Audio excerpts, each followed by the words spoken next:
Hola, ¿me escuchan? Sí, dice. Ya se están conectando, un momentito comenzamos, ¿ya?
¿Se escucha bien? ¿Me escuchan, no? ¿Se ve la pantalla?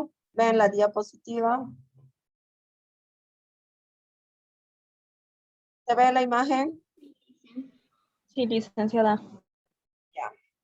Entonces, como les estaba diciendo, en una demanda laboral, en el caso que no exista un contrato escrito y el trabajador inicia su demanda laboral, entonces, como no hay un contrato, él va a decir en tal tiempo empecé a trabajar, yo ganaba 2.500 y de acuerdo a ese monto hace su demanda laboral. Entonces, cuando el empleador contesta la demanda, si no tiene el contrato, ¿cómo va a demostrar? Entonces, como ambos contratos tienen valor de ley, pero en este caso, entonces, cuando hay un contrato escrito, ¿a quién más le interesaría el contrato escrito?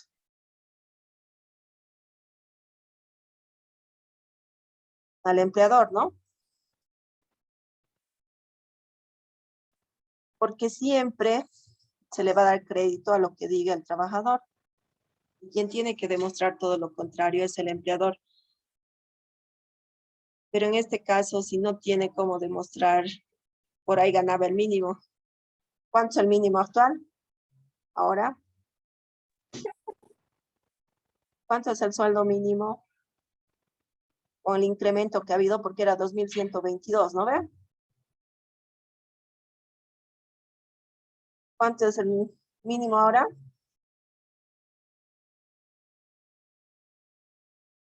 ¿Quién sabe? Le voy a poner un punto.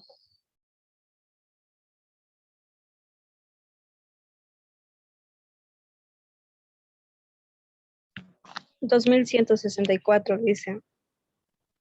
¿Cuál es tu nombre? Rosicela Vázquez Rojas. La anterior clase ya también hemos hablado, ¿no? De cuánto era el mínimo. Sí. ¿El apellido cómo era? Vázquez Rojas.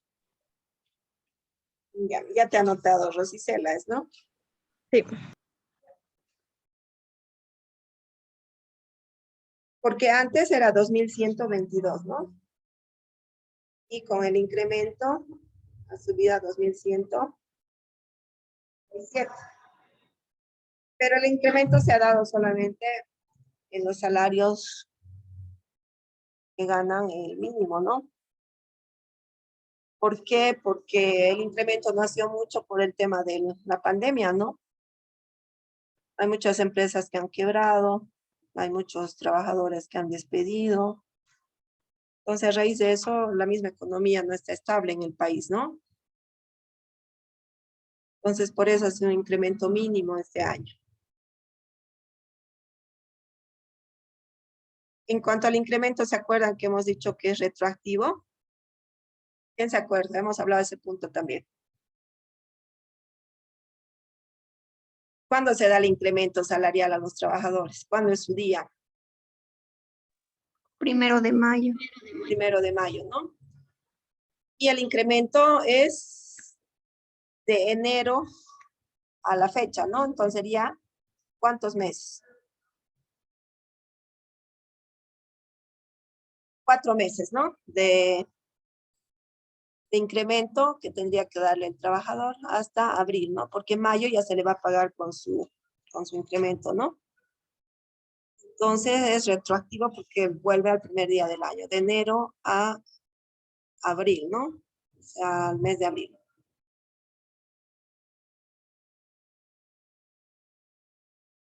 Ya pasamos entonces, vamos a ver ahora el principio de la buena fe contractual.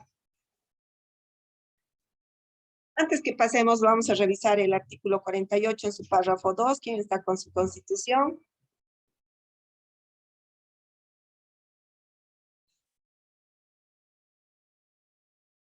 ¿Quién tiene su constitución?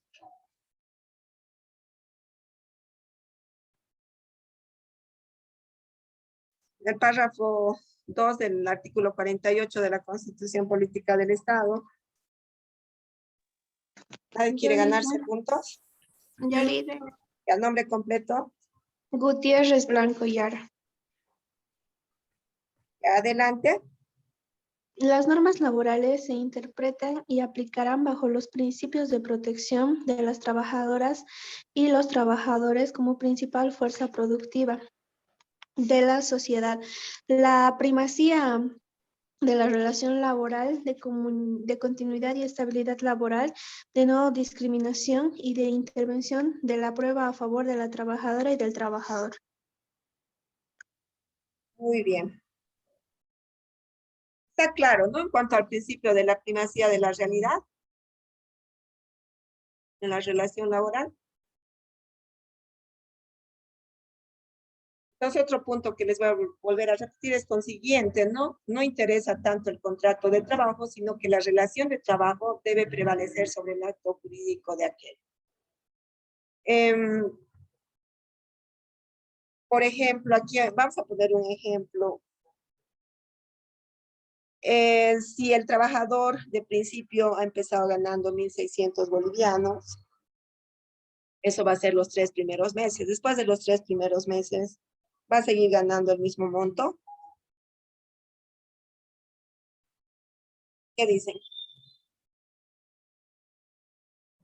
¿O se va a ajustar a lo que es el mínimo nacional? Se va a ajustar, licenciada, al sueldo.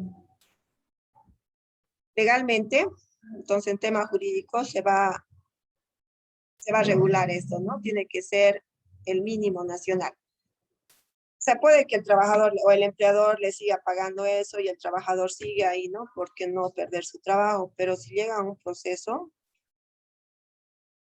ahí se va a regular el tema del sueldo. Entonces va a ser la liquidación en base al mínimo nacional. ¿Se entiende ese punto?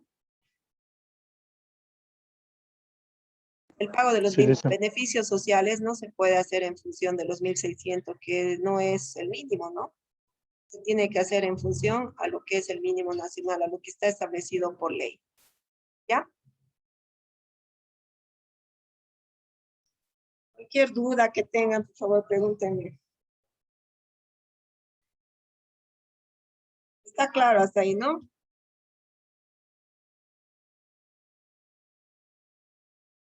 Ahora vamos a ver el principio de la buena fe contractual.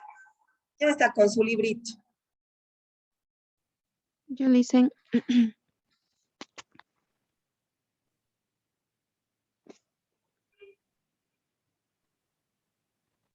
Ya, lo revisaremos, por favor, Mónica.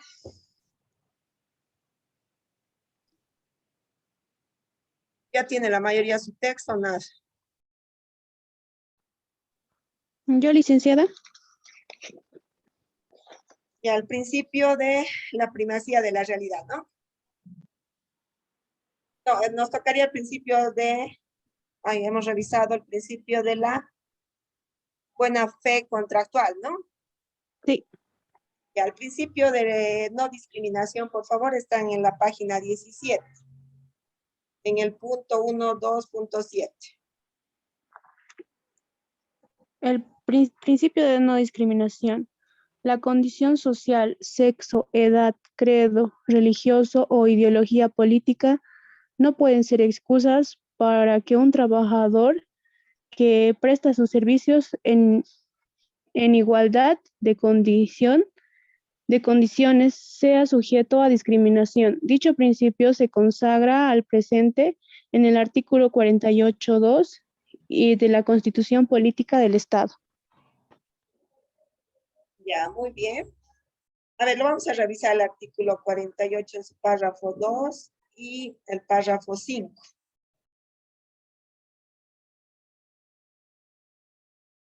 ¿Quién quiere revisar eso en la Constitución? La señorita que ha leído, por favor, su nombre completo. López Espíndola Angélica. López. ¿Ya? ¿Quién quiere participar leyendo la Constitución? El artículo 48, párrafo 2 y párrafo 6. Puras mujeres participan, ¿no? ¿Y dónde están los varones? Son tímidos. Yo, licenciada. Y un varón ha participado hasta ahorita. Toditas son mujeres.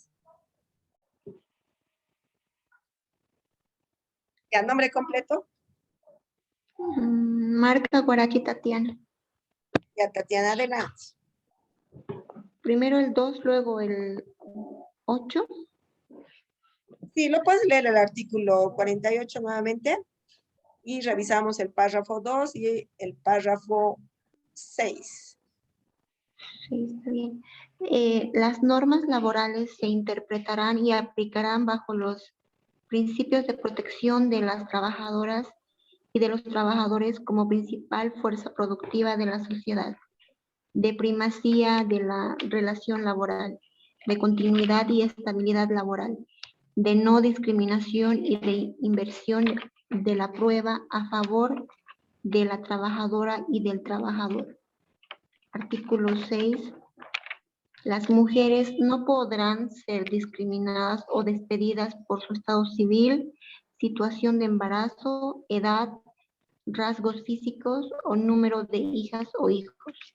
Se garantiza la inamovilidad laboral de las mujeres en estado de embarazo y de los progenitores hasta que la hija o el hijo cumpla 1 año de edad. Muy bien. Ahora el 6 o el 6.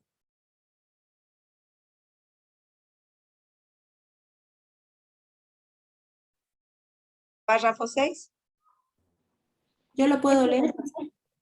El párrafo Ya 6 está anotada dice, Tatiana. ¿Y a quién va a leer el 6? no, quería decirle que ya lo leí el párrafo.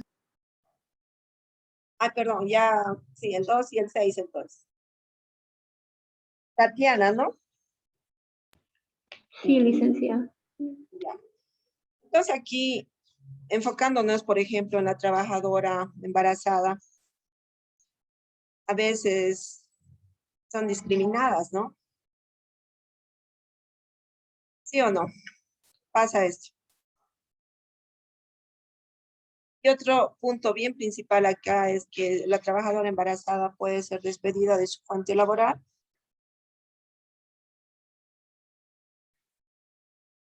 antes y después del parto.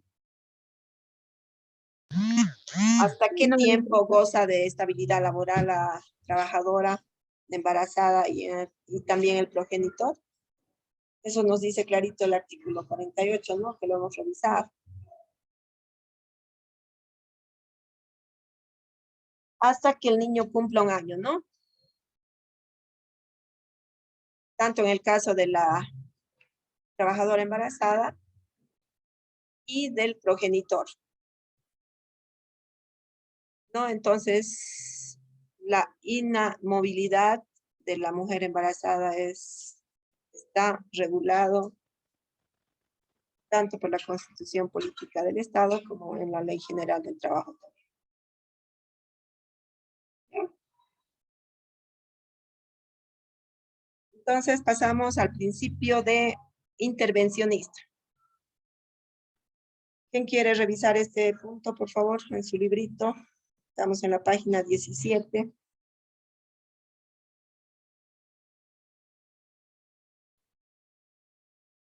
A ver, un varón. ¿La licenciada? Dice principio de no discriminación. No, el principio intervencionista estamos. Vamos a revisar el principio de no discriminación.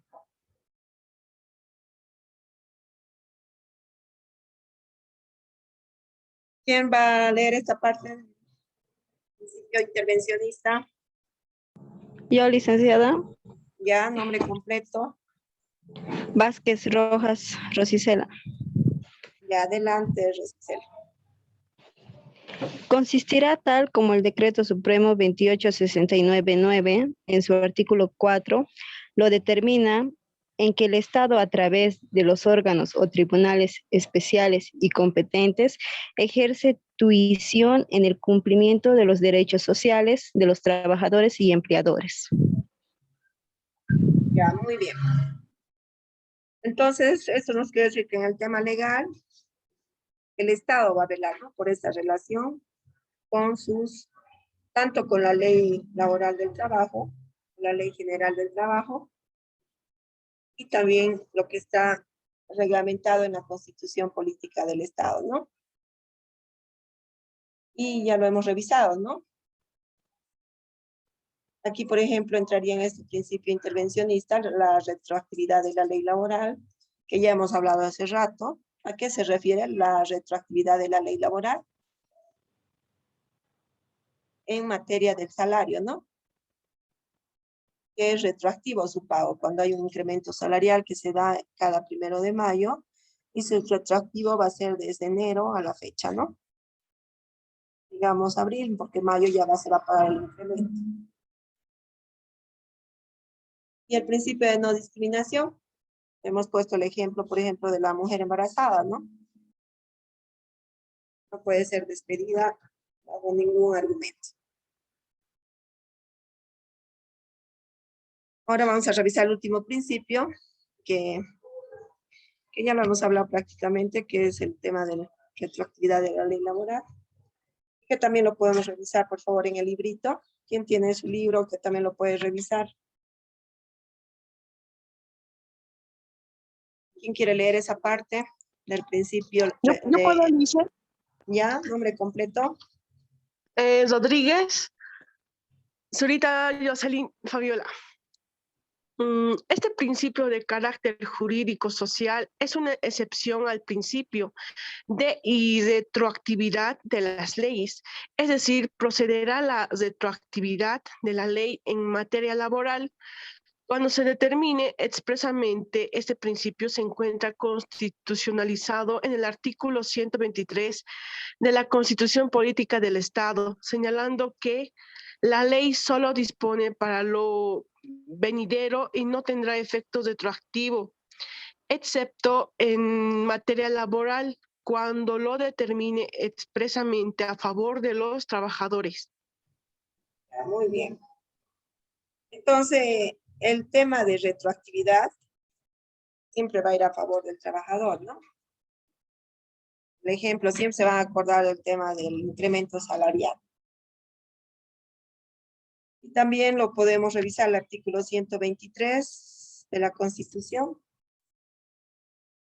¿Quién quiere revisar el artículo 123 de su Constitución Política del Estado? El que tenga, por favor.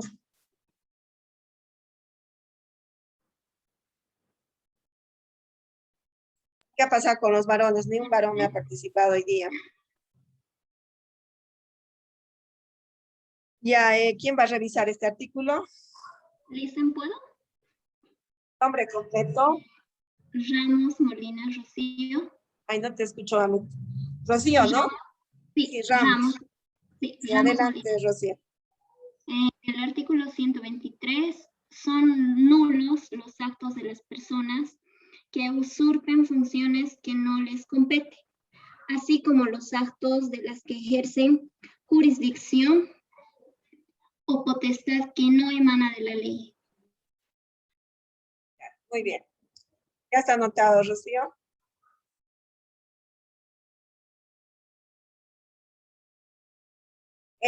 No me acabó de leer este principio, ¿no? La participante que me leyó. Entonces, un ejemplo de la aplicación de este principio, estamos en la página 18. Se da al momento de fijar el incremento salarial, que generalmente se demora algunos meses a ser establecido. Una vez señalado dicho incremento, tendrá efecto retroactivo al primer mes del año. Y ahí mismo en el librito, en la página 18, tienen, ¿no? Un cuadrito en cuanto a los principios, en cuanto a su normativa y en cuanto a los artículos, ¿no? Ustedes también pueden revisar de acuerdo a lo que está establecido acá con su Constitución Política del Estado. Está bien explicado en el cuadrito. Los que tienen su libro están en la página 18 ahorita.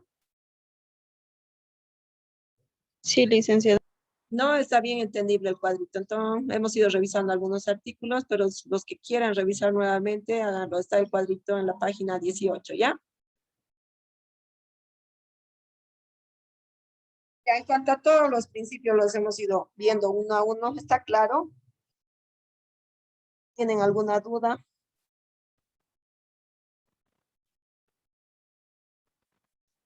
Acá en la diapositiva también los tienen toditos, ¿ya?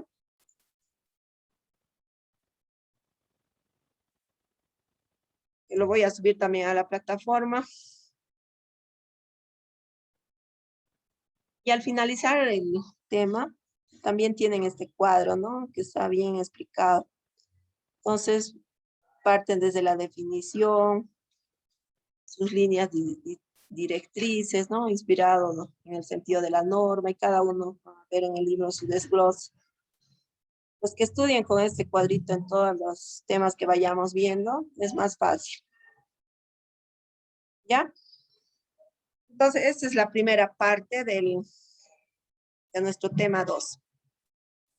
¿Tienen alguna duda? Vamos a ver la parte número 2 también del segundo tema.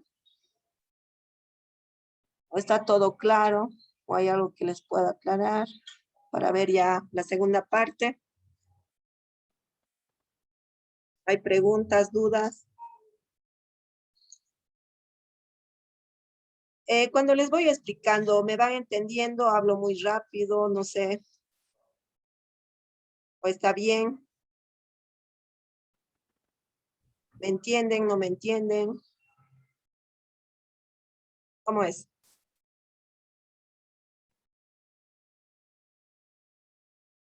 ¿Es entendible la clase? Sí, licenciada, se entiende. ¿Eh? Ya, entonces, un segundito me van a esperar. Y vamos a ver la segunda parte, ¿ya? Voy a compartirles pantalla también.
¿Se ve la diapositiva? ¿Sí, no? Sí, licenciada. Ya, entonces nuestro primer tema lo he dividido en dos partes. Ya hemos visto la primera parte, ahora vamos a ver la segunda parte en cuanto a las fuentes y relaciones del derecho del trabajo. Entonces vamos a comenzar y vamos a empezar diciendo que fuentes del derecho El término fuente del derecho designa todo lo que contribuye o ha contribuido a crear el conjunto de reglas jurídicas aplicables hoy por las personas. En los países con derecho escrito, las fuentes del derecho son generalmente encontradas en tratados internacionales, constituciones, leyes y reglamentos. Así como hemos ido revisando la Constitución, entonces todo está reglamentado, ¿no? Vamos a continuar. En cuanto a las fuentes del derecho laboral, vamos a ir viendo qué es la Constitución. Vamos a decir que la Constitución es el órgano de principios, normas y reglas que pretenden establecer la forma de un Estado de derecho, así como organizar ese mismo Estado. Ahora vamos a ver en tema de los tratados internacionales. Los tratados internacionales designan los acuerdos jurídicos entre diferentes estados o entre un estado y un organismo internacional. Aquellos tratados que se establecen por escrito son controlados por la Convención de Viena, se rige por las normativas del derecho internacional. Entonces, cuando se trata de tratados internacionales, quienes rigen estos tratados es el derecho internacional. Ahora vamos a ver lo que es el derecho natural. El derecho natural es una doctrina ética y jurídica que postula la existencia de derechos fundamentados o determinados en la naturaleza humana. Propugna la existencia de un conjunto de derechos universales anteriores, superiores e independientes al derecho escrito, al derecho positivo y al derecho consuetudinario. El tema, por ejemplo, del derecho al trabajo, ¿es un derecho natural o cómo lo podemos ver?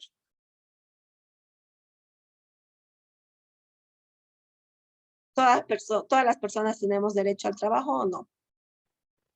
Pues que las personas pueden vivir sin trabajar. No, licenciada. Todos No, ¿no? tenemos. ¿Por qué? Porque de ese trabajo depende la esposa y su familia, ¿no? Del trabajador, cuando tiene familia.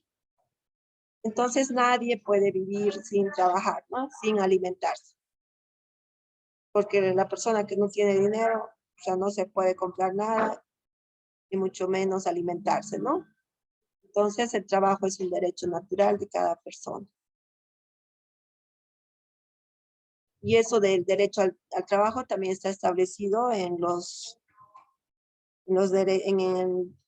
el reglamento de los derechos universales, ¿no? En los 30 artículos de la Declaración Universal de los Derechos Humanos. Que el derecho al trabajo es un derecho, ¿no? Corresponde a todas las personas. Ahora vamos a ver en cuanto a las determinaciones internacionales. Y vamos a decir que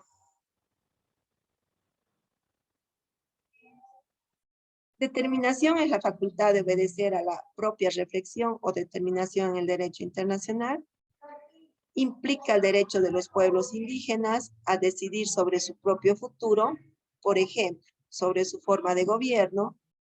Tienen autoridades y representantes por normas y procedimientos propios de las naciones y pueblos indígenas, originarios campesinos. Antes, por ejemplo, los pueblos indígenas no eran reconocidos, ¿no? Pero ahora son reconocidos, ¿no? Y están dentro de la Constitución Política del Estado. Vamos a continuar. Ahora vamos a ver las fuentes del derecho laboral.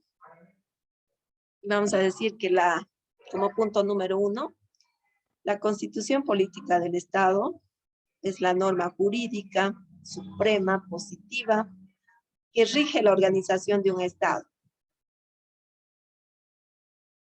estableciendo la autoridad, la forma de ejercicio de esa autoridad, los límites de los órganos públicos, definiendo los derechos y deberes fundamentales de los ciudadanos y garantizando la libertad política. En cuanto a la ley, es la regla o norma establecida por una autoridad superior para regular de acuerdo con la justicia algún aspecto de las relaciones sociales. En este caso, ¿quién regula la relación laboral, por ejemplo? ¿Quién regula? La Ley General del Trabajo, ¿no? Y también, como hemos ido revisando, también la Constitución, ¿no? También vela por los derechos de los trabajadores también. En cuanto a la doctrina, es la reflexión teórica relativa a las diferentes cuestiones jurídicas que plantea la organización, contenido y del ordenamiento jurídico, que puede estudiarse sobre todo a través de la enorme cantidad de literatura jurídica que existe. También lo podemos ver como conjunto de ideas, enseñanzas o principios, así como hemos ido revisando los anteriores principios en relación al derecho del trabajo, ¿no? El punto número 2 nos habla de los tratados internacionales, las cuales son las normas internacionales del trabajo, son instrumentos jurídicos preparados por los mandantes de la OIT. ¿Qué es la OIT? A ver, ya hemos visto también al principio, hemos hablado de este organismo. Cuando se ha creado también. La Organización Internacional del Trabajo. Muy bien, y esto se ha creado en el Tratado de Versalles, ¿se acuerdan? O se ha fundado, como quien dice, ¿no? La OIT. Ya, muy bien. Entonces, los tratados internacionales son las normas internacionales del trabajo, son instrumentos jurídicos preparados por los mandantes de la OIT, gobiernos, empleadores y trabajadores, que establecen principios y derechos básicos en el trabajo.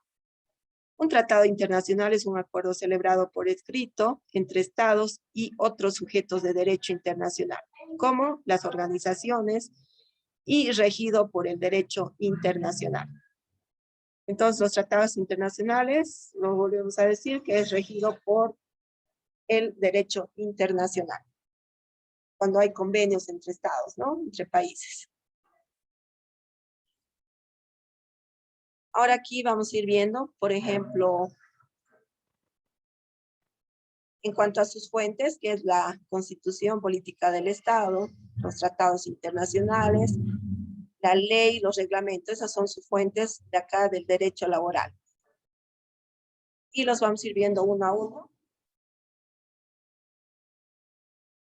Por ejemplo, la jurisprudencia es el conjunto de las sentencias, decisiones o fallos dictados por los tribunales de justicia o las autoridades gubernativas y que pueden repercutir en sentencias posteriores. En algunos países la jurisprudencia puede ser una fuente del derecho directa o indirecta. Luego, la justicia social se enfoca generalmente a la repartición justa y equitativa de los bienes y servicios básicos necesarios para el desarrollo y el desenvolvimiento de una persona en la sociedad, como por ejemplo, el bienestar socioafectivo, la educación, la salud y los derechos humanos. Un poquito haciendo en estos momentos que estamos pasando, por ejemplo, por el tema del COVID, seguimos con la pandemia, ¿qué se ha afectado? ¿Se ha afectado el trabajo? Sí, licenciada. ¿La salud? También. ¿O no? ¿Y los derechos humanos?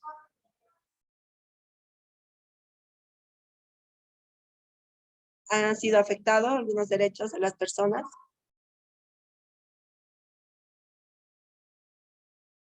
Por ejemplo, hay muchas personas que han fallecido en sus hogares, ¿no? ¿Esto por qué? Por falta de hospitales, por falta de terapia intensiva, ¿sí o no? Sí, Entonces ahí, por ejemplo, se ha ido violando los derechos humanos o no, enfocados en la vida, ¿no? De las personas. Entonces, cuando existe una buena salud, esas son políticas que tienen que hacer los gobiernos y es en favor de todas las personas. En esta pandemia nos hemos dado cuenta que nuestro servicio de salud está pésimo, ¿no? ¿Sí o no? Hay muchas personas que se han terminado curándose en su casa, ¿no? Y no han ido a un hospital. ¿Por qué? Porque los hospitales estaban colapsados y todo. Entonces, el derecho a la salud, que es un derecho humano, ha sido violado. Y un poco en el tema de la educación, más que todo esto se enfoca en primaria, ¿no? Porque la verdad es bien difícil el tema del internet, ¿no? Que no todos acceden al internet, ¿o no es así? En el campo, por ejemplo, hay lugares que ni llegan, ¿no? Entonces, el derecho a la educación es un derecho que también ha sido violado, ¿no? Por el tema de que ahí faltan políticas también del gobierno, de que no ha implementado, ¿no? Pese que ha habido el Tupac Katari, ¿se acuerdan de este satélite? Que tenía que haber internet en todo Bolivia, en todos los rincones, decían, ¿no? Pero no ha pasado así, ¿no?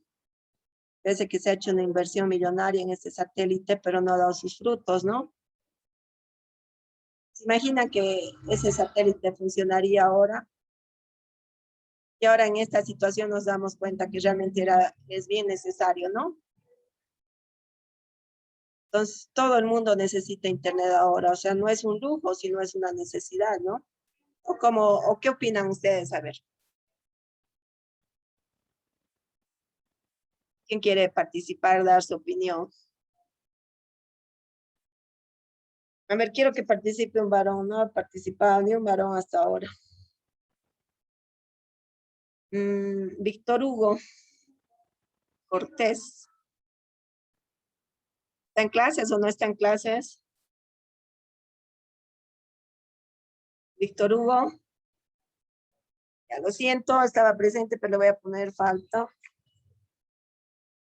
Y a ver, un voluntario. Quiero opinar sobre estos puntos que les estaba hablando. En cuanto a la educación, la salud, son derechos y en esta pandemia han sido violados. Yo puedo decir. Sí, nombre completo. Encinas Davis. Davis, ¿por qué estás tan callado? ¿Por qué no quieres participar? No, dices que estuve escuchando nomás. Ya, a ver. Lo que quería comentar danos es tu opinión. ya, lo que quería comentar es que pienso que mucho depende, no sé, de las autoridades superiores, ¿no? Porque ellos deberían encargarse de saber administrar bien lo que es el sector de la salud y todo lo demás. ¿Por qué? Porque deberían invertir más en la salud que en otras cosas. También pienso que nuestro país, hasta donde he visto, a comienzos casi de la pandemia, no está preparado para algo que puede venir así de repente, como el COVID, por ejemplo. Los hospitales han colapsado de gran manera que, no sé, hasta hacían colas. Y en el ámbito educativo, sí tenía razón, demasiada razón usted al decir que el sector primario ha sido y el sector rural ha sido más afectado porque no tenía mucho conocimiento y aparte no tenían los recursos suficientes para como poder acceder a internet y megas diarios, digamos. Ahí también lo que tal vez un fallo del Estado ha sido era que, no sé, ya que la gran parte, a veces es del área rural, era que, no sé, por lo menos habilite por unos cuantos días o meses internet gratis para todos, ¿no? O sea, es una realidad, ¿no? Lo que estamos viviendo y no hay mejoras, ¿no? Y vivimos en una odisea como que no sabemos qué es lo que va a pasar, ¿no? Porque hablan de una nueva cepa y la verdad es bien complicado, ¿no? No se sabe, en realidad. Pero ojalá que no haya, ¿no? Otra nueva cepa y las cosas vayan mejorando y